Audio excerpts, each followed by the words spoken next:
обернулись дома. Вот еще действительно еще горячий. И очень мягкий. Аж не прогибается сильно. Мы живем в маленьком раю. Одно утро похоже на другое, и в этой приятной рутине есть особое счастье.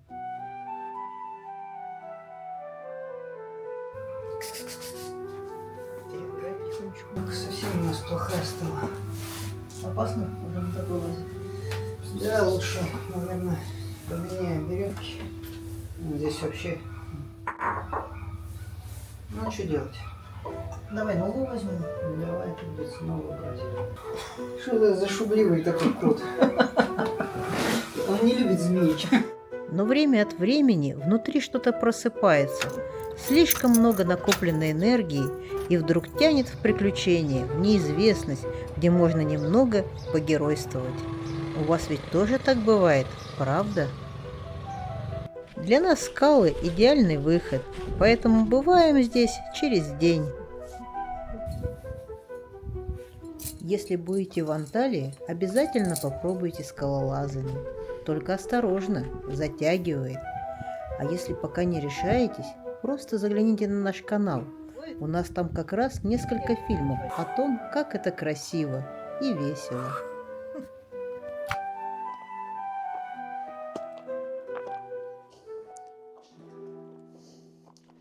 Ты знаешь, я, наверное, знаю каждый поворот этой тропы. Что? Может, уже пора с ней свернуть? Как думаешь?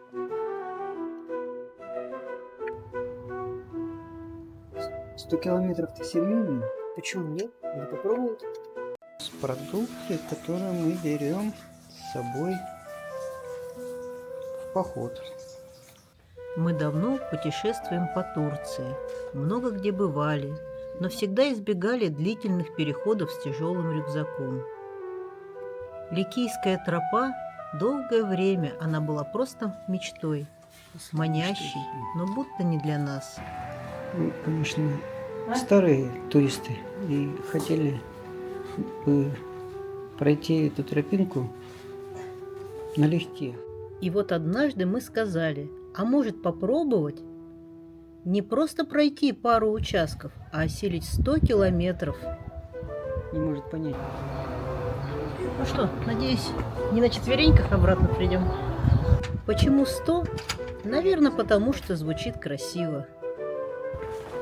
С палаткой, с едой, с желанием не устать от самого путешествия.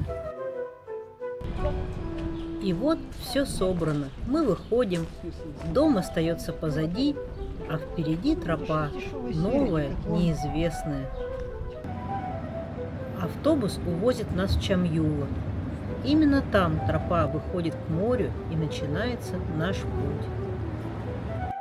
Что же нас ждет, мы и сами не знаем, но именно в этом весь смысл.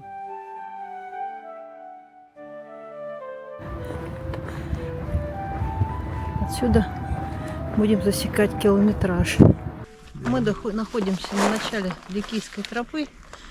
Мы начали ее в Чамьюве. Идем к Райской бухте. В бухте преисполнены надежд, желаний, полны сил. Чего еще? Оптимизма И здоровья. Здоровья, но есть, конечно, доля сомнения. Ну, без сомнений, куда? Потому что 100 километров – это не шутка. Куда, направо ли? Направо, наверное. Сейчас посмотрим. Нам вдоль бухты направо. Ну, хотя давай пойдем. Нет, вроде как мы должны выйти на воде. Потом пойдем. Вот так мы выглядим в начале. Интересно, как мы будем выглядеть в конце. Вес рюкзаков у нас 24,18 килограмм. Соответственно, грузоподъемной силе. Хотели уменьшить все максимально, но как получилось.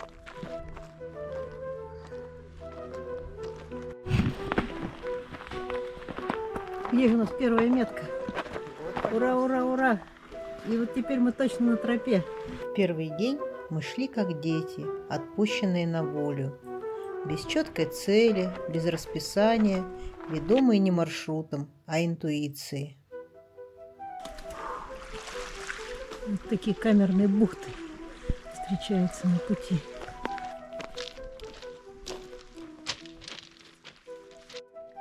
А у вас однодневный поход, да? У нас нет недельный. Недельный? Это вы с таким маленьким рюкзаком? Нет, мы уже скинули. А, понятно. Частично нам помогают. Ну, собирают тоже тяжести. классно. У нас не пешка, у нас 2 дня с лодки, 2 дня пешка, потом где-то там Сюда мы скалы. на лодках, обратно пешком. Ну, вы много что увидели, значит. Ну да, получается так. Что больше всего впечатлило?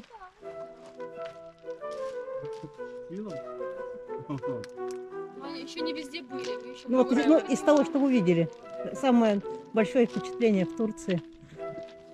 Вот, Первый подъем на Олимпийскую трассу.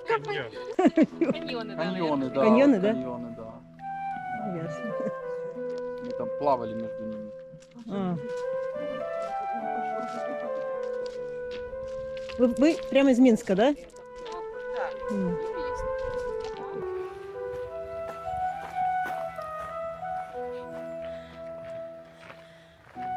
Первые километры. Полет успешный.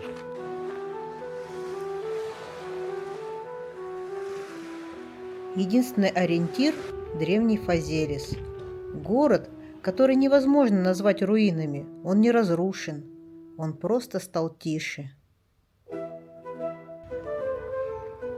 Мы ходили по его улицам, словно среди теней прежних веков. Здесь все дышит античностью, и ты сам, того не замечая, начинаешь идти медленнее, слушать внимательнее, молчать с уважением.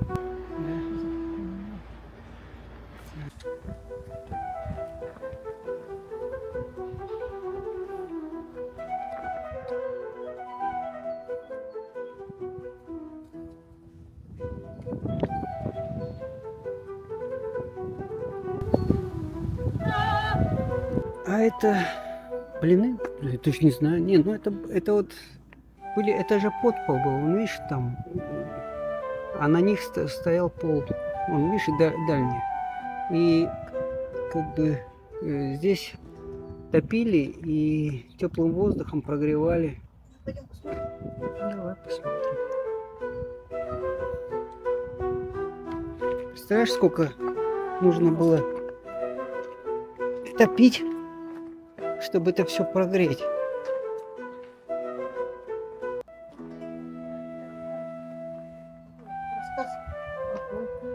А что тут рассказывать? Вот тут уже нечего рассказывать. Когда тропа свернула от моря, мы решили остаться. Там встанет. Фазелис мы посетили и хотим сейчас пройти вдоль берега и выйти за территорию Фазелиса и встать где-нибудь в диком месте, поставить палатку и заночевать. Мы устроились просто. Палатка, котелок, вечер. Все, что нужно, было с нами и вокруг. Как спалось? Хорошо спалось. Старый город,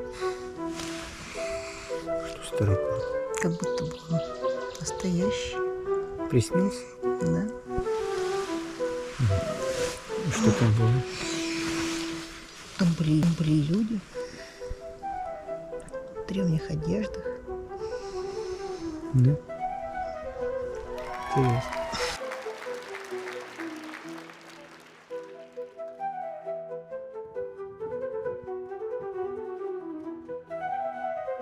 Ночь на побережье Фазелиса подарила нам силу и тишину.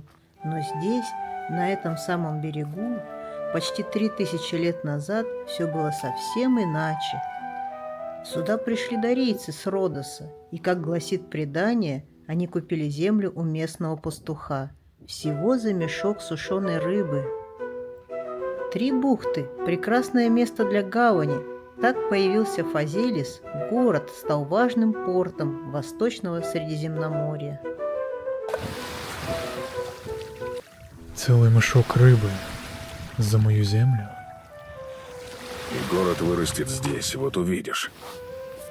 Ну что, надо подкрепиться перед большой дорогой. Да, пора. Так, сегодня не сильно, даже рано проснулись. Сейчас идет адаптация одного режима на другой. Даже завтрак ушел на второй план. Нас звало утро, прозрачное, свежее, с тихим обещанием, что день будет добрым. Утром все кажется иным. Мир еще не до конца проснулся. Он дышит медленно, глубоко. И мы пошли дальше, в эту утреннюю тишину. Холм остался позади. Путь вел к Текерове. Люди стали попадаться чаще, одни с вопросами, другие просто с улыбками. А, окей. Sleeping tent. A nice day, a nice time for you. Работники теплиц с кабачками, фермеры с подсказками, где свернуть.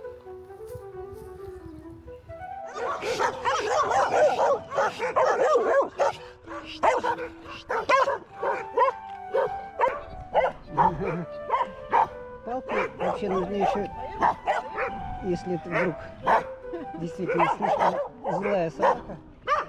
Даже собаки грозные, громкие, не пугали, просто сторожили свой дом. Да, вот цыпленочек вон там. Курочка мама защищает его, видишь, прикрывает. А потом появилась Текерова. Не совсем деревня, скорее город. Ну что, какой план? Мы пополнили запасы, отдохнули немного и снова пошли дальше, к новому отрезку тропы.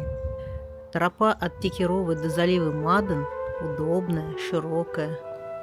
Когда-то по ней везли руду с хромовых шахт. Но как только мы увидели первую красивую бухту, бухту Клеопатры, свернули с пути. Не удержались. Купание, чай под раскидистой сосной, вид на бесконечную гладь. Спешить расхотелось, впереди еще 16 километров. Отдых тоже нужен, чтобы дойти, а удовольствие от таких бухт – это тоже часть плана. Там, где остановка – лучшее продолжение. Тиролей 16 километров нам еще осталось. Ну что, пойдем дальше. Впереди перед нами какой-то красивый остров. Возможно, там даже можно лазить по скалам. Дипвота соло какое-нибудь. Края его вертикальные. Думаю, в самой верхней части 20-очка точно будет. Дорога между Чиралы и Текеровой вот такая вот в основном. Там в конце, скорее всего, будет тропинка. Но здесь вот идешь как по дороге. Жарко, конечно, но дорога ровная, без подъемов, и идти приятно. Наградой становятся виды на море с его бескрайней лазурью.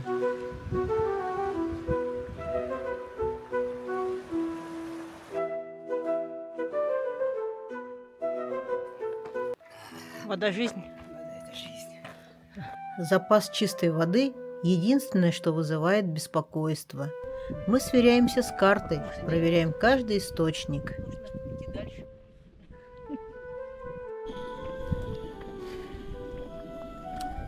У нас кончились силы, и мы решили организовать лагерь. В смысле, не лагерь, а перекус. Обед наш, так скажем. Готовим лапшу с... Чем у нас? С индейкой. Фу, ну, настроение прошли там сколько? Километров 15? 17 сегодня, да?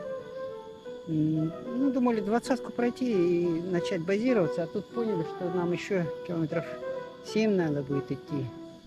Как-то стало грустненько, и поэтому решили отдохнуть хорошенько и дальше уже по вечерку, по меру сил, так скажем. посмотреть, как что. Пауза на обед оказалась удачной.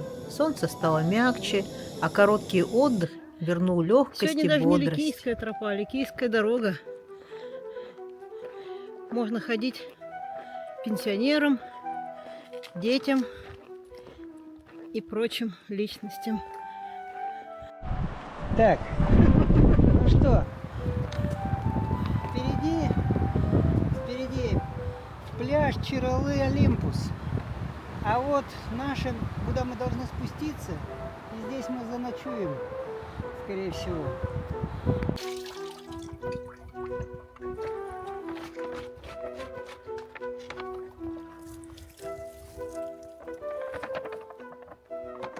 Сколько наберем?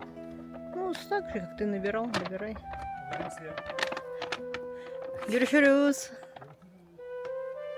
Источник оказался оборудованным прохладной водой.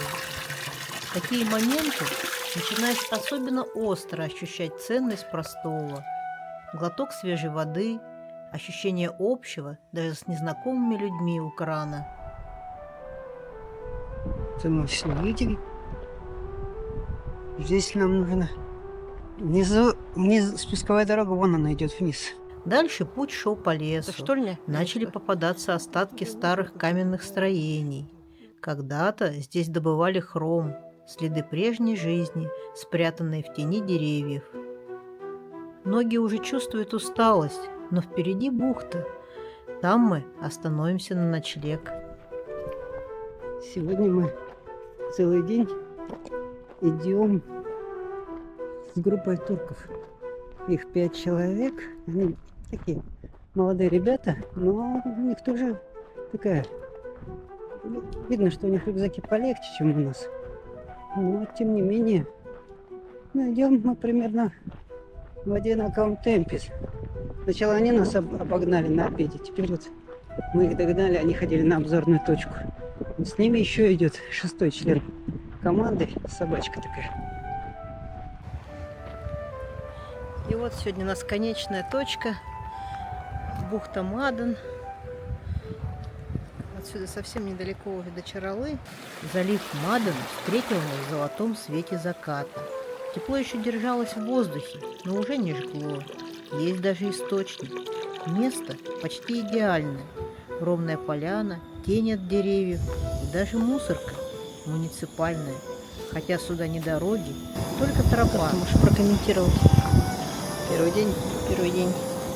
Ну что, справились, можно так сказать, но не без потерь, так скажем. Могло быть хуже. Конечно, лучше меньше 20 ходить. Мы 23 километров. Сколько? Ну, 22 с чем-то. Короче, лучше, когда при полной выкладке, когда рюкзак, наверное, килограмм 25 был, все равно тяжеловато. Мы еще не знаем, где вода. Да, еще не, если без воды, он 21 у меня, а с водой, наверное, там больше, даже 27 вот так вот. Я думаю, потому что тогда я, наверное, так прилично. Сандали нужная вещь, нет? Ну, в данном походе, наверное, можно было обойтись и без них. Сегодня у нас в программе чай каркаде из Томска и популярные в Турции печеньки апельсиновые. Портакал называется.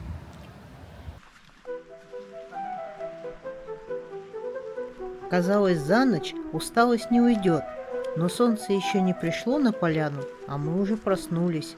Бодрость росла, рюкзаки будто стали легче. Вперед нас ждет знакомая деревня Чаралы. Вчера казалось, что утро не будет таким безоблачным. Сегодня и силы вернулись, и тучи облака растянуло. Мы опять полны сил и верим, что пройдем нужный на сегодняшний день километраж. Планы грандиозные и даже немножко страшновато.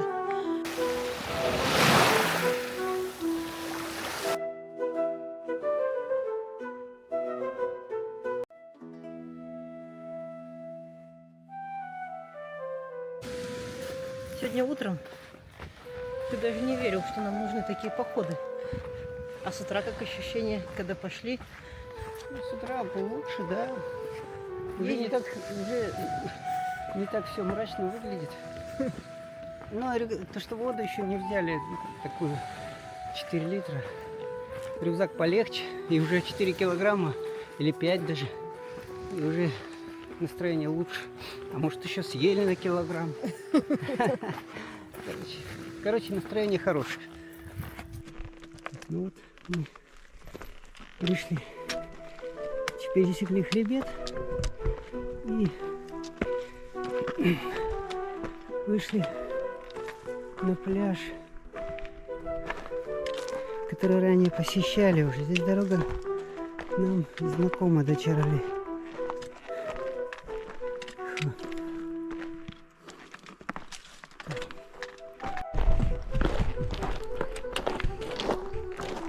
Какая красота у нас тут. Куда ты? Я туда Ну, тебе за тобой следить надо все время. Да. Видишь, на цветы засмотришься и уйдешь. Ты как пчела. Да, тут серьезно. Брадос.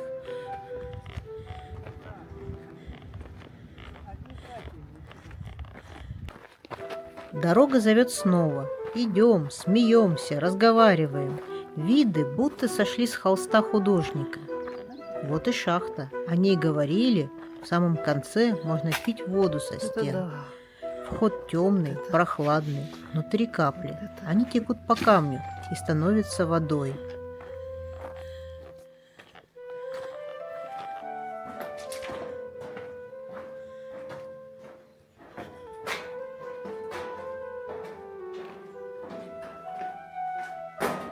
Очки надо снять. Снял? Ты молодец. Ой, там справа обрыв. Нет? Может быть, здесь буду как раз что-нибудь. У меня нет света. Ты убежал от меня. Я не вижу, куда наступать. Ага. Не, а ты, слушай, без света лучше здесь не ходи. Поймешь? Вон там обрыв справа.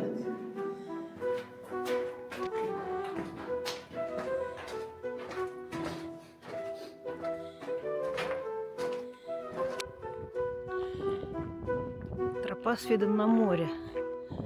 Это то, почему мы выбрали этот участок маршрута. Этот участок Ликийской тропы.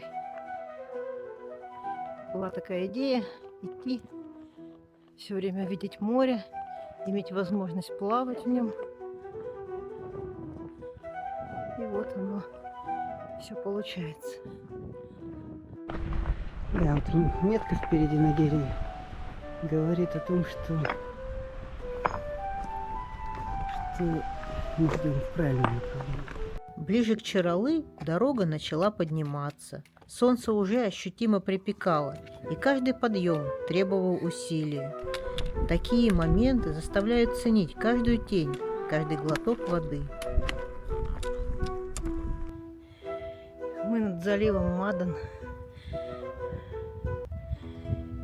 Достаточно высоко. Все видно вокруг. Идем в Чаралы. Наш гребень, по которому мы потом дальше пойдем.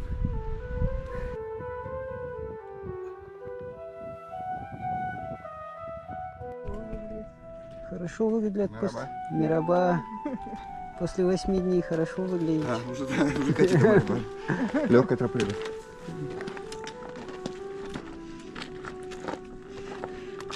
Мираба. Да, Свет, можно на русском.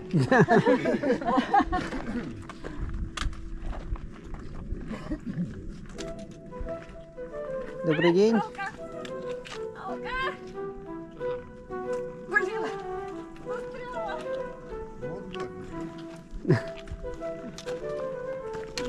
Добрый день. Ну да. Уже можем. Уже можно. Добрый день. Как оно там, хорошо? Ну да, там пляжи сейчас скоро пойдут. Будете по пляжам идти. Широкая дорога, как улица. Ну это еще, да, вам еще там...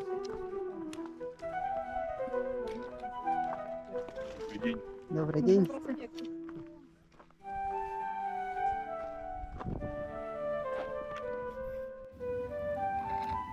Мы в Чаралы. Время пополнить запасы и сварить обед в тени.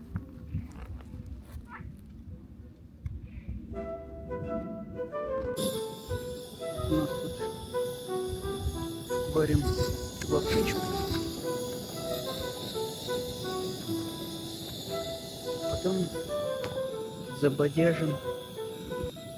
Как дёнер, да. Такой мороженый дёнер. Он уже готовый. Вместе с лапшичкой будет что-то как по-плотски, как будто бы. Ну, салат. Да, еще салат с огурцом и помидором. А вот и готово уже блюдо. Вот она выглядит с мясом.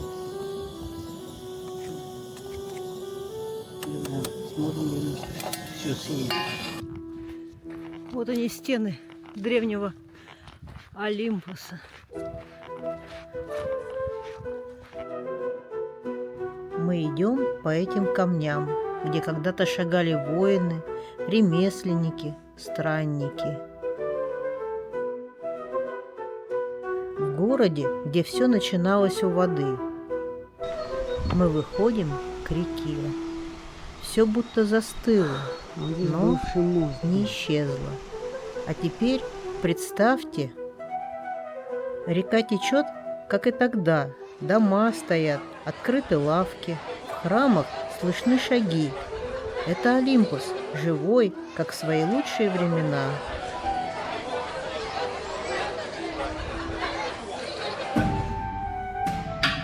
У вас прекрасный город. Он живой, настоящий. Спасибо. Но город не всегда был таким мирным. Где-то в этих скалах жил человек, которого боялось все Средиземное море. Его звали Зеникет. Он был не просто пиратом, он был царем среди разбойников. У него были корабли, шпионы, золото и крепость там, где даже орлы редко садятся. Но пришли римляне. Целая армия. И Зеникет понял, что ему не уйти. Тогда он собрал всех своих людей, открыл ворота крепости, посмотрел на небо и поджег ее сам. Он не отдал себя врагам. Сгорел, как свободный человек. Говорят, где-то в скале за Олимпосом есть тайник с награбленным золотом, но никто не знает, где он. Не знаю. А где надпись, интересно? Что он там «Упокойся с миром». Ну, вот эти именно картинки я видела. Ну, здесь, наверное, повтор Вот здесь, какой-то. смотри, виноград, лодка. Здесь хорошо видно. Ну да, кстати, здесь лучше. Вот эти кругляшки, что это Вот это обозначает? виноград, бочки, это вино возили какое-то. Напомню, что тут где-то рядом, подумал, что это вот эта штуковина, представляете? Ну да, Залез. когда уже знаешь, как будто бы ты туда. А вот и не надо надеяться, я такой деловой иду, здравствуйте, чувствую, все знаю, и вот. Ну, это самое худшее, когда ты знаешь Вот, и рвешься, это точно. а на самом деле... Сейчас куда поедете? Я, знаете как, я сейчас вообще иду весь день, устал сильно. Угу. Сейчас я зайду на предгорье и там значую. Да? Ну, Ну да. не, на какой предгорье? Ну вот здесь вот сейчас я зайду, в тропу, в гору выйду. А там есть место? Ну там есть, там 4 места примерно есть вот на всей территории. Мгм. Вот. Сколько по времени, ну, вот от подъема, от начала подъема? От начала подъема до спальника или до верху? Спальник. Ну там по-разному, может там 15 минут есть и 25 минут, Ну, ясно. есть и 40 минут, вот как-то так. Вот, ага. А вы первый раз здесь? Не, мы Ну, нет, в этом районе да. не ходили по тропе. Ага. Интересно. А Не, на восточная часть самая трудная. Это была первая встреча с Олегом, и с этого дня начались наши беседы и ценные консультации. начали подъем на Адрасан. И тут еще один некрополь какой-то важной особы. Вмещаюсь по ширине-то. Изначально думал, что мы на перевале заночуем. А я не слышала. Но потом все переигралось. И... Во-первых, мы себя чувствовали не очень после вчерашнего перехода хорошо. Вокруг такие горы и внизу скалы, по которым мы обычно лазим.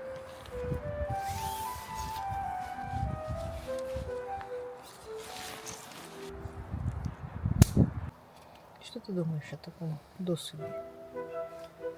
В таком досуге? Это уже третий день. Да, главное, чтобы все кончилось хорошо. А если кончится хорошо, досуг отличный. Возможно, мы даже похудеем при таком досуге. Но это не точно. Это же не самое главное. Это не самое главное, да. Но носимся как эти совраски молодые. В общем, что сказать еще. Даже не... Ну, мы же первый раз даже не знали, сколько надо чего ходить. Ходили все время налегке. Очень много всего взяли неправильно. Ну, в общем, хотя мы прошаренные типа того, но в этом виде. Ну, почти все правильно взяли. То ли много лишнего взяли. Вечер довольно-таки прохладный, вот и пуховка пригодилась. Казалось, совсем бесполезная вещь. Ну, потому что мы набрали высоту. Здесь уже и дует, и чуть похолоднее.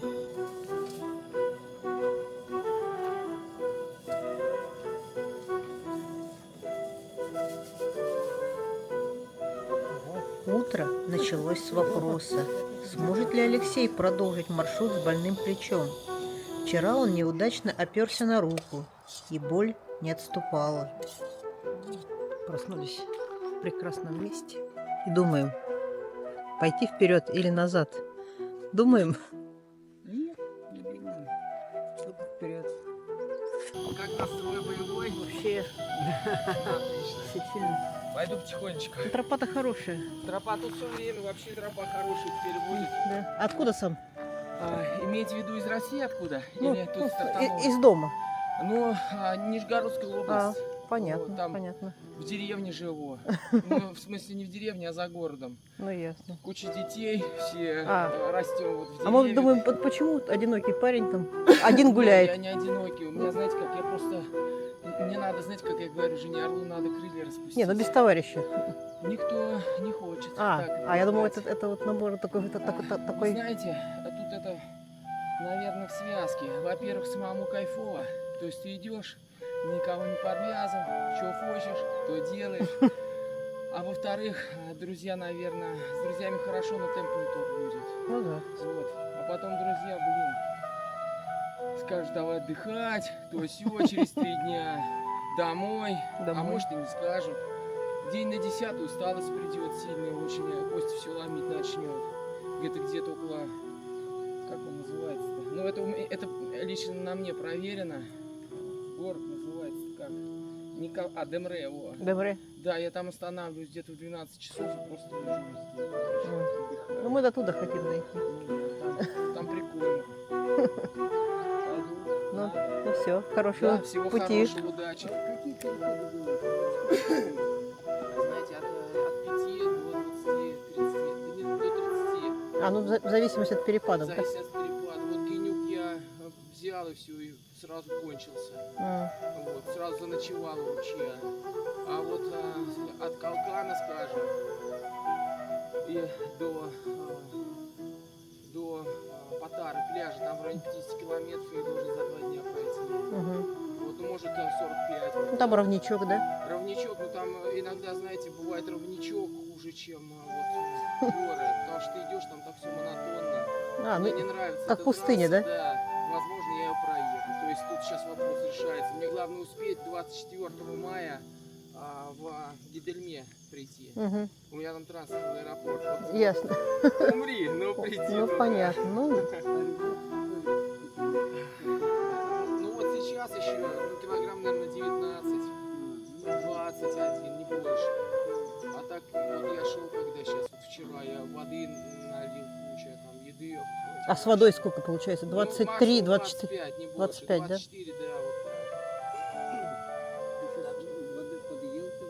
Ну, я, знаете как, мне зубы почистить надо, не будешь же без воды, умыться на ночь надо, ноги сполоснуть грязные все надо, а с утра умыться надо, все-таки, ну, как-то так Ну это да, все. да. Ладно. Ну все, Всего давай. хорошего. 10 часов мы выдвигаемся в сторону Адрасана. Что у нас в наличии? Минимум воды, 1,5 литра всего запаса. Больное плечо, которое мы проверяем сегодня. И что Да. еще? Их бодрое настроение. О, это немаловажно.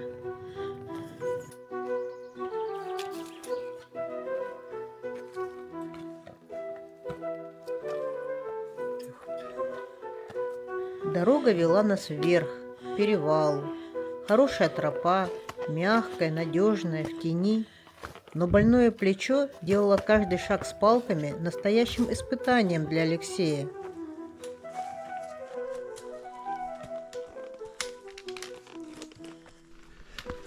Такие полианы не дают нам идти в полный рост.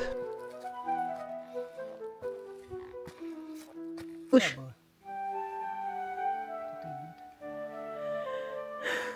как плечо?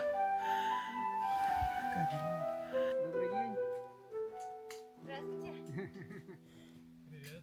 Здрасте. Идем. Передых. Подъемчик долгий. Да. Довольно нормально идет за счет того, что все время в тени деревьев и прохлада высоты тоже освежает, поэтому путь нетрудный сегодня, хоть и все время вверх. Ожидалось что-то более серьезное. И тропа очень нахоженная, удобная. Совсем другие виды, когда поднимаешься на перевал. Лес кругом. Вся информация, которую мы собирали, это отсутствие удобных площадок. Но оказывается, они и при подъеме имеются. На перевале деревья расступились, нас встретили цветущие кустарники, и вместе с ароматом пришла легкость, ободрение. Высота взята 780 метров. И только вниз. У меня. До моря, до плавания.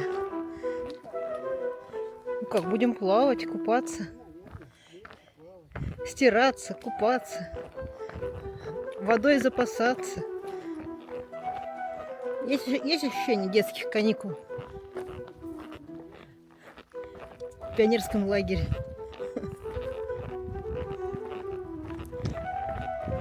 Ух ты, какие деревья! Вот это да! Справа. Нет, справа лиственные.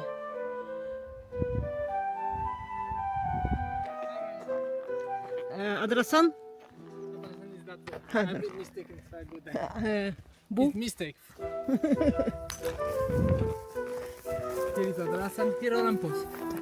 Teşekkür ederim.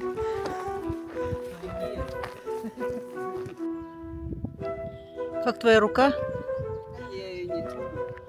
Как-то нормально, когда не трогаю. С палками трудно идти? С палками.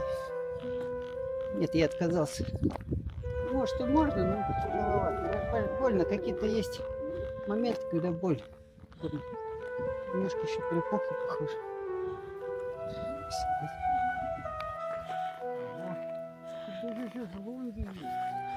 Ё-моё. Мераба! Мераба!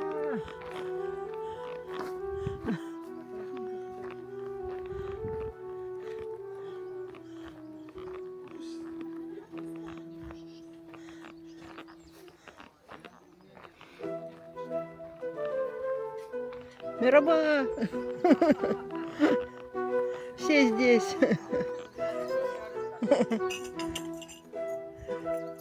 Вот это да. А, teşekkür ederim. А? Я думал, меня обгоните еще на подъеме. Не, мы не спеша, мы еще тут. Мы час или полтора еще там плющились. Красиво здесь.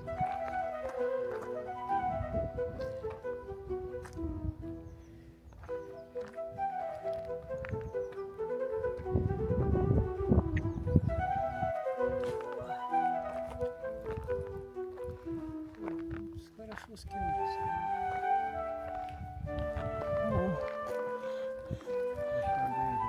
Hoş bulduk.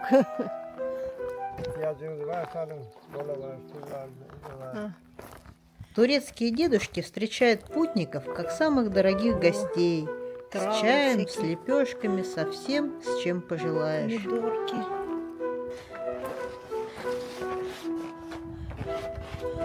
Два огромных валуна стояли прямо на тропе. Щель между ними узкая. Рюкзак проходил с трудом. А сразу за ними прохлада и ручей. Первый источник после Олимпуса, Давай, как давай. награда за усилия.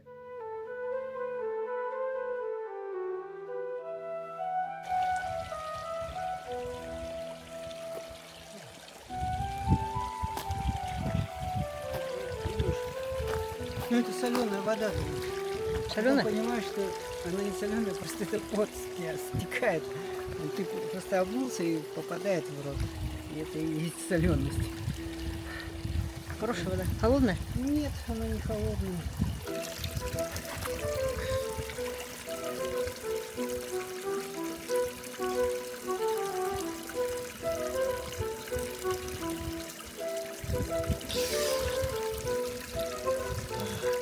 Рекомендация от лучших поваров.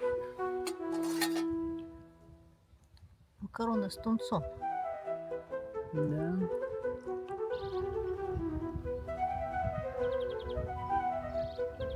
На краю Адрасана мы остановились по совету Олега. Сельские пейзажи подарили нам тихий вечер с историями о Ликийской тропе и не только.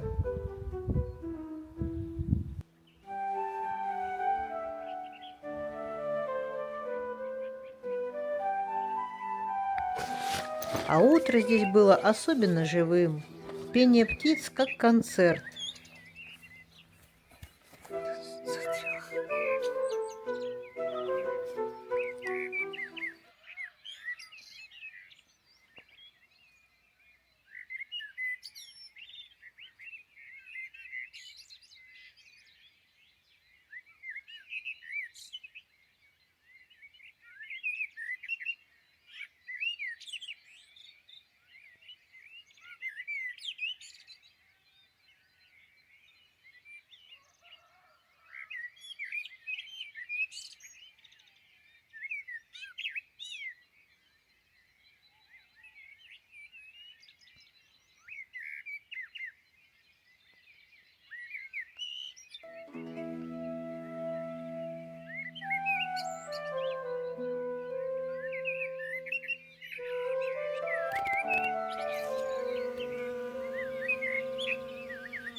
Тут тоже пчелы.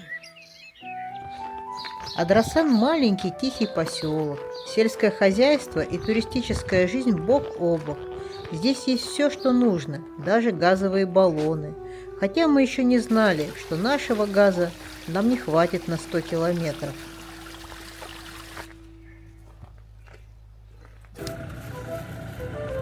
В Адрасане мы купили свежий хлеб и немного недостающих продуктов.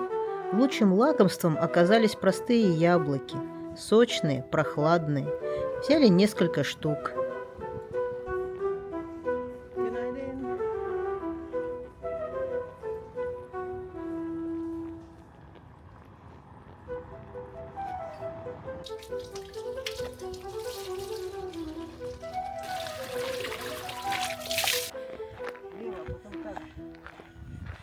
Мы несем воду с собой.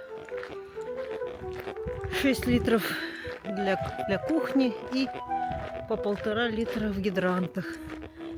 Получается 9 литров на двоих. воды. Так, вот так происходит у нас мытье. Вода достаточно холодная. Она течет с гор. Поэтому мы, так как уже прошли достаточно большую часть под солнцем, для нас это как это из парной вышли. На всем пути удавалось мыться каждый день. Не всегда в пресной воде, но это почти не имело значения. Чем? Не выжечь, не это. Так, раз, да. И хоп. Так вот. Да. Вот такая вот. На такой зубчик нам надо идти. Так вот мы наконец-то увидели море.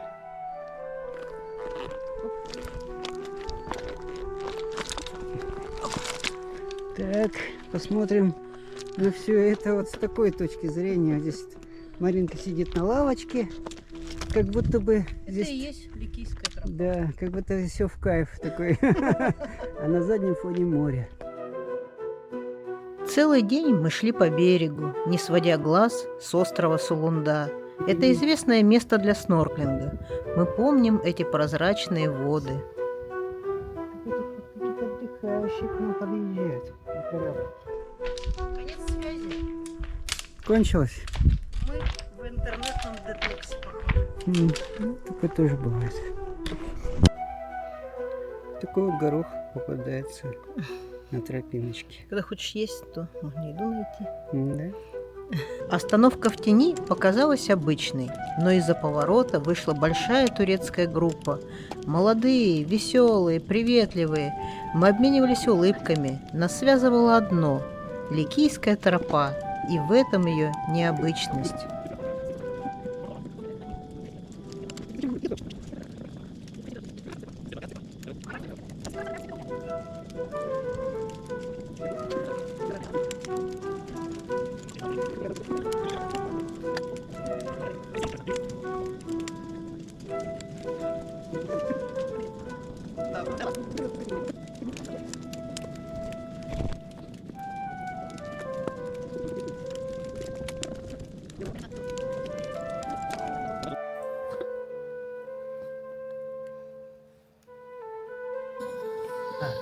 Это стандартный турецкий батон. Это, кстати, Превратился в лепешку. это даже экстра сайз. Сегодня не достался.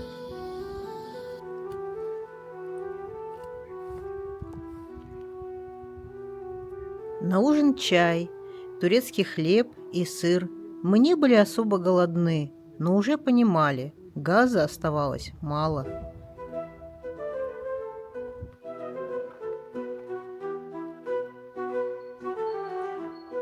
Жизнь без электричества и интернета меняет все. Ты ложишься с закатом и просыпаешься раньше солнца, свежий, с легкостью в теле и желанием двигаться дальше. Наверняка есть кроссовки с высоким. Возможно. Нет, тут есть трекинговые ботинки. Ну вот это уже трекинг. Нет, ну это такие хайкинговые уже. Это уже... Для тяжелого хайкинга такие. Да. Какие выводы? Что брать, что не брать? Что как бы... Какую дистанцию идти там? Как идти даже? Просто если ты там себя будешь загонять, и это чувство, ты знаешь это чувство, когда так идти нельзя. Вот так. Если ты так не будешь идти, то ты можешь пройти сколько угодно. То есть уже нет... Ну, то есть есть уверенность, что мы можем пройти всю дистанцию, в принципе. Ну, своими силами, как бы, без всяких там. То есть ты уже знаешь, где нужно, когда нужно будет остановиться и передохнуть, когда нужно будет просто остановиться и на ночлег.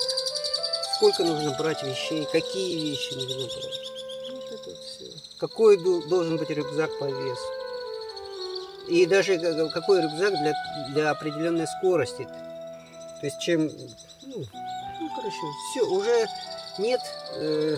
все вопросы в голове, они уже стали... уже ясные, так скажем. Нет проблем. Можно заходить на любые тропы. Да. Ну нет, почему? Ну, это касается этой тропы, наверное. С Олегом мы попрощались. Мы не знали, встретимся ли еще. Ночевать планировали в разных местах. Это было незабываемое знакомство. Человек, который дважды в год проходит Ликийскую тропу, туда и обратно. В его словах опыт, в его шагах тишина. И я искренне восхищаюсь им.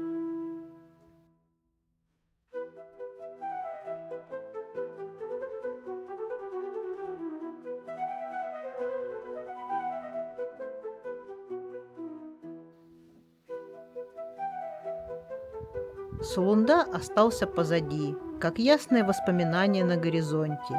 А мы шли дальше, вдоль берега, навстречу мысу Гелидония. Наш поход – это словно возвращение в детство. Как будто ты приехал в детский лагерь, новые знакомства. Каждый день что-то неожиданное, новая программа. И если не ставить цель пройти быстро, кого-то опережать, это действительно будет интересно. Пеший туризм рулит. Красиво? Для вознаграждения. Да.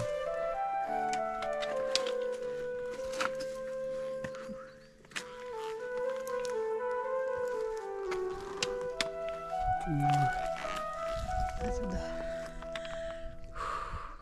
Спарим. Такие вот бывают места здесь. Прижимы скальные. А здесь отсюда видно море, которое внизу. И оно, знаешь, такое аж на изумрудное. И вдруг звуки винтов. Тяжелые вертолеты кружили над морем, стреляя по воде и маленькому острову. Мы подходили к маяку, и в тот момент все вокруг затихло. Природа, которую мы чувствовали каждой клеткой, вдруг отступила. Это были учения, но в этих звуках отголоски другой реальности. Реальности, от которой мы временно отгородились, но она с нами, внутри.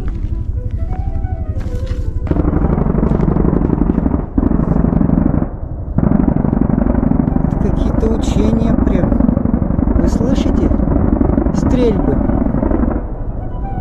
Ужас. Вот так вот. О, видела по воде? Вода, вон видишь, возле островов. Ну, как что? Ну, такие эти. Как там? Бедные рыбы. Те же рыбы жалко. Да какие там диверсанты на этих необитаемых островах? Вот он отстрелялся и пошел обратно. Хорошо, что мы не на этих островах.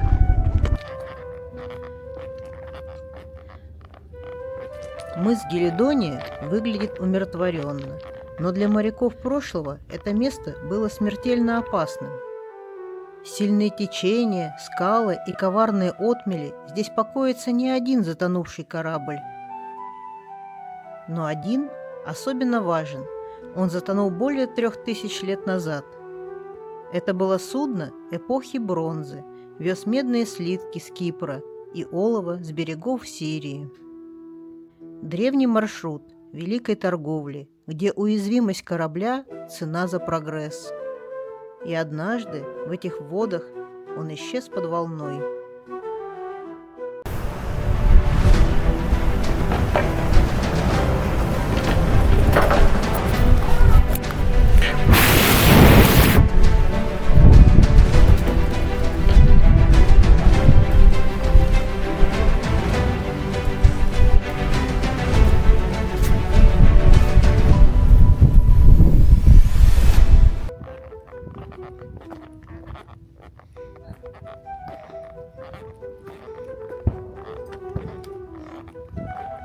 Hello.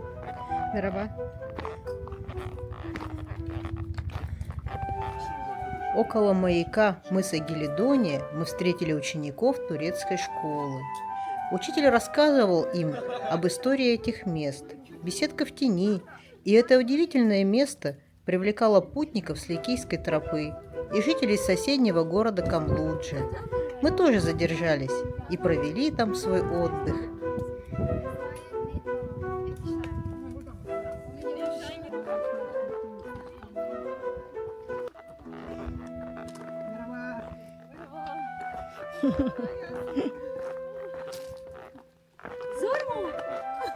Зор, зор. Чок, зор. Путь дальше. Пиратская бухта недалеко от деревни Карайос. Нам захотелось провести последнюю ночь у самого моря, на берегу.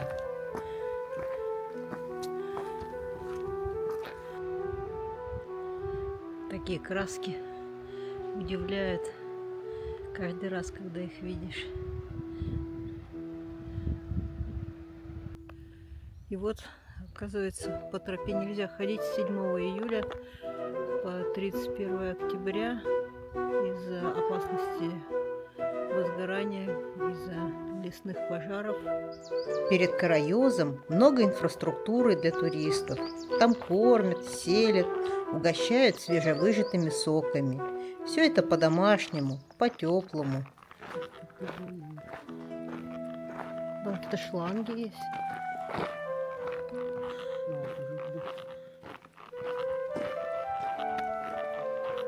И мы приближаемся куда? Почему? Все, мы заходим в пиратскую бухту, и все. Даже в наше время, подробно изучая информацию о местах, твои ожидания все равно не совпадут с реальностью. Пиратская бухта оказалась не дикой и уединенной, а любимым местом отдыха местных. Столики, источник воды – все для хорошего отдыха. Следующий наш пункт и заключительный. Вон та деревня Карайос. Сегодня мы ночуем в этой бухте. Завтра будем оттуда ехать на автобусе уже до дома.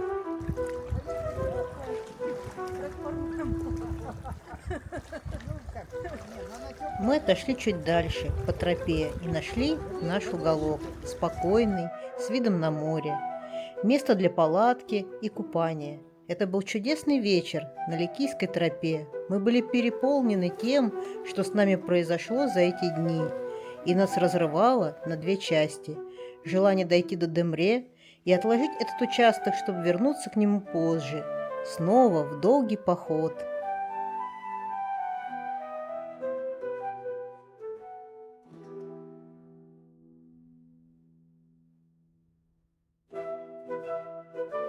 Мы все обсудили. Газ почти закончился, переезд вперед и всего 20 километров до конца.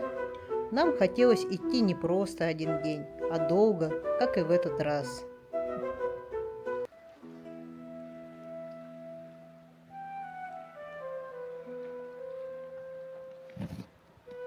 Можно было идти по дороге, а можно по такой прекрасной тропинке. Мы идем четко по карте.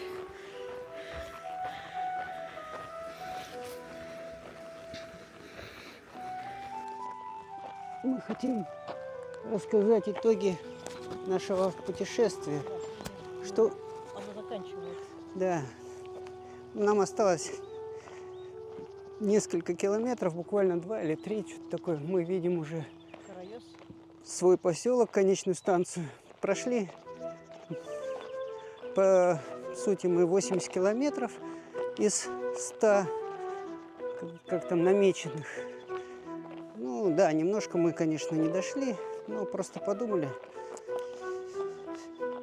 что переезжать сейчас, чтобы продолжить дальше, нам нужно взять либо на автобусе, проехать там неинтересную часть, которая по асфальту идет 25-30 километров.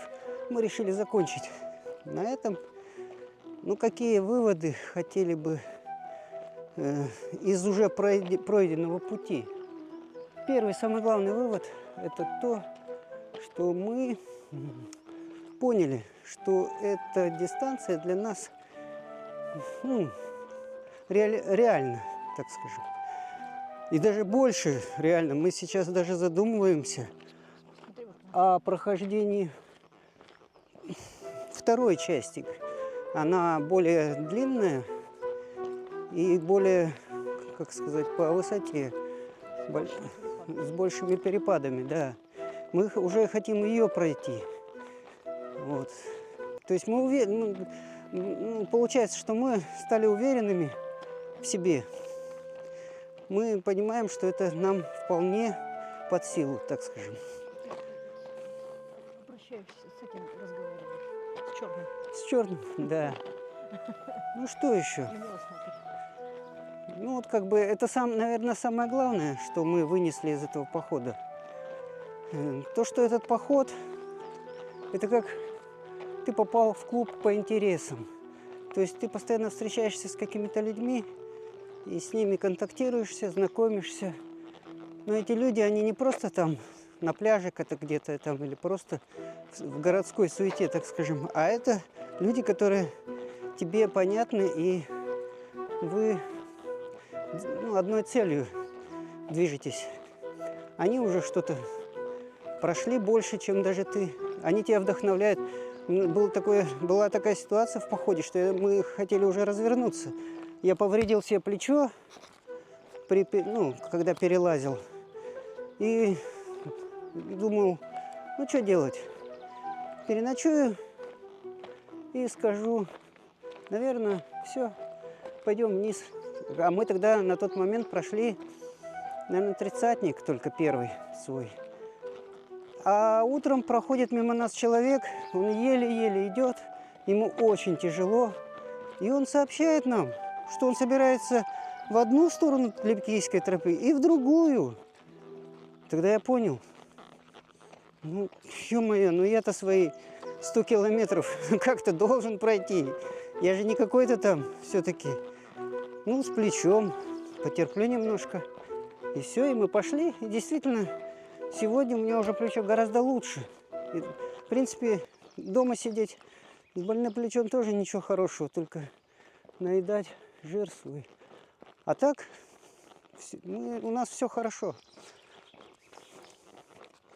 Так я подытожу.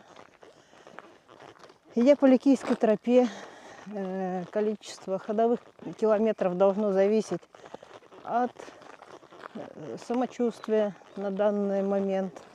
И нужно не спешить подбирать километраж. Вес рюкзака разный, физическое состояние разное. И не спешить, рельеф может встречаться разный. Не ориентироваться на обозначенные в путеводителях или еще в какой-то литературе километрах, а подбирать под себя и идти столько часов, сколько вы способны ходить в городе где-то, наверное. Может быть, на 1,5 умножить. Но если сильно увеличивать это, то будет происходить утомление, и тогда много дней трудно идти, конечно, будет. И, опять же, не в удовольствие, а задача получать удовольствие, успевать все увидеть, насладиться каждым кусочком этой тропы, каждой стоянкой, и тогда будет все хорошо. Конечно, с уменьшением темпа нужно будет больше газа, больше электричества, больше еды. Но это все решаемо. Везде есть кемпы. Можно подзарядиться, в конце концов. Где-то узнавать, где продается газ. И в Чаралы есть. Оказалось, что в Адрасане есть. Мы даже не думали найти. Но идти с тем темпом, с которым комфортно. Все-таки вот наш выбор такой. Хотя есть люди, которые любят самоистязаться.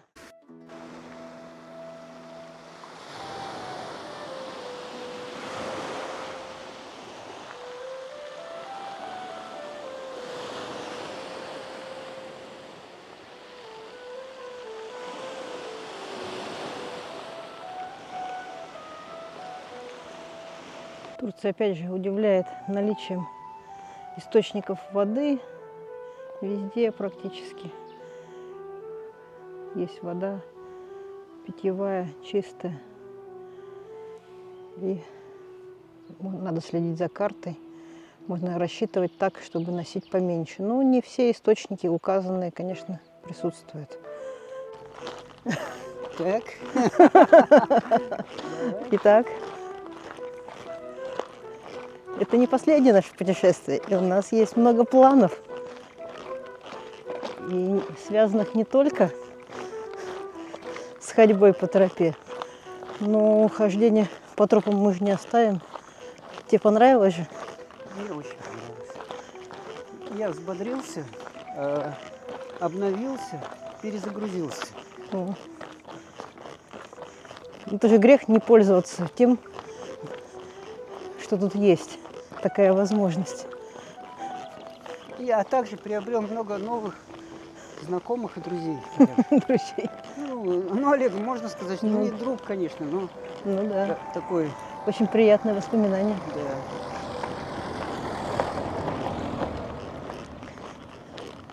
Так что планы есть. İçinde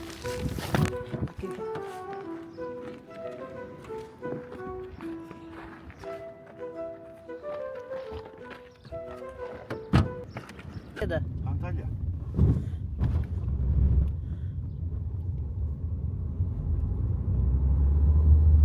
На удивление быстро нам попалась машина до Камлуджи.